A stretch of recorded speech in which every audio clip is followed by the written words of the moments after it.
ঢালিউডের জনপ্রিয় নায়িকা মাহিয়া মাহির বিবাহিত সম্পর্ক নিয়ে দীর্ঘদিন ধরেই চলছে আলোচনা। স্বামী রাকিব সরকারের সঙ্গে চিত্রনায়িকা মাহিয়া মাহির সম্পর্ক যেন বিনোদন জগতের নতুন গুঞ্জন তৈরি করেছে। বছর দেড়েক আগে নিজেই বিচ্ছেদের ঘোষণা দিয়েছিলেন এই নায়িকা। সেই ঘোষণার পর থেকে স্বামী রাকিব সরকারের সঙ্গে মাহিকে আর প্রকাশ্যে দেখা যায়নি। সম্প্রতি ব্যক্তিগত জীবনের সেই জল্পনার অবসান ঘটিয়েছেন মাহি। নিজের ফেসবুকে স্বামী রাকিব ও তার একমাত্র সন্তানের দুটি ছবি পোস্ট করে ভক্তদের নতুন বার্তা দিয়েছেন এই আলোচিত তারকা। একদিকে ব্যক্তিগত জীবনের এই পট পরিবর্তনের ঠিক পরপরই ভক্তদের জন্য নতুন সিনেমার সুখবর নিয়ে হাজির হলেন মাহি। সৈকত নাসির পরিচালিত নতুন সিনেমা অন্তর্যামী দিয়ে দর্শকদের সামনে ভিন্ন আঙ্গিকে ধরা দিতে চলেছেন এই অভিনেত্রী।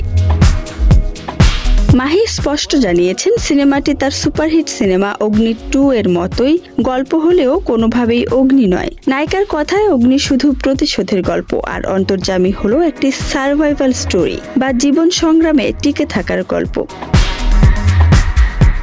তবে বিষয়টি নিয়ে চলছে নানা আলোচনা সমালোচনা, কারণ সামাজিক যোগাযোগ মাধ্যমে নেটিজেনরা মনে করছেন তাদের বৈবাহিক জীবনের সকল গুঞ্জন সরানোর জন্যই বা নেটিজেনদের মনোযোগ অন্যদিকে আকর্ষণ করার জন্যই হয়তো সিনেমার এই ঘোষণা দিয়েছেন মাহি। ব্যক্তিগত সম্পর্ক নিয়ে কোনো কিছু খোলাসা না করে তার এই সিনেমার ঘোষণা দেওয়া নেটিজেনরা অনেকটাই সমালোচক দৃষ্টিতে দেখছেন। আবার কেউ তাকে শুভেচ্ছা জানিয়েছেন। বিনোদনের সব খবর সবার আগে পেতে চাইলে চ্যানেলটি এখনই সাবস্ক্রাইব করে রাখুন।